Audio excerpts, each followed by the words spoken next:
guys, ja už som teraz síce odličená, ale dám vám veľký haul vecí, noviniek od Essence, ale aj proste veci, ktoré som kúpila v DMke. Takže som kúpila veľa vecí a teda noviniek od Essence. Nemám tu úplne všetky novinky, začneme nie novinkami od Essence. Ako prvé tu mám tento pekný, krásny Balea vanilkový body spray, ktorý je strašne pekný, milujem ho. Ďalšia vec, mala som to na TikToku asi tak pred 3 mesiacmi, ale nevadí.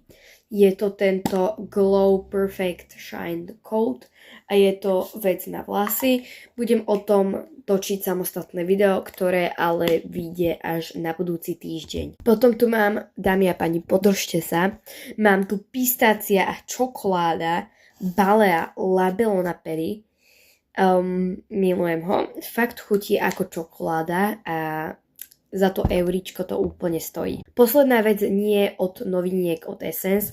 Tu mám tento fakt dobrý, fakt najlepší Brazilian Love Hand Cream. Ja mám aj originálne Sol de Janeiro, ale toto voní úplne takisto. Toto ma vyšlo nejako 3,15 a hento Sol de Janeiro na 15 €.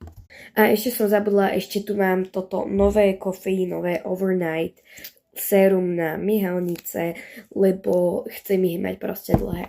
Inak taká malá vsúka, keď vidíte, že som trošku červená alebo tak, som spálená. Poďme na tie novinky. Takže ako prvé tu mám toto na ruky, takáto násadka a potom toto na hlavu. Mám tu tento Jumbo Lip Gloss Lip Juicy Bomb proste. Mám tu tento priesvitný nový Juicy Bomb. Mám tu taktiež tento dúhový Juicy Bomb. Mám tu proste tento nový a mám tu tento nový. A mám tu tento nový Lip Oil melónový, ktorý je proste klasický. Takže áno guys, ja už som sa oblikla aj do pyžama a toto bude z tohto videjka všetko. Bye!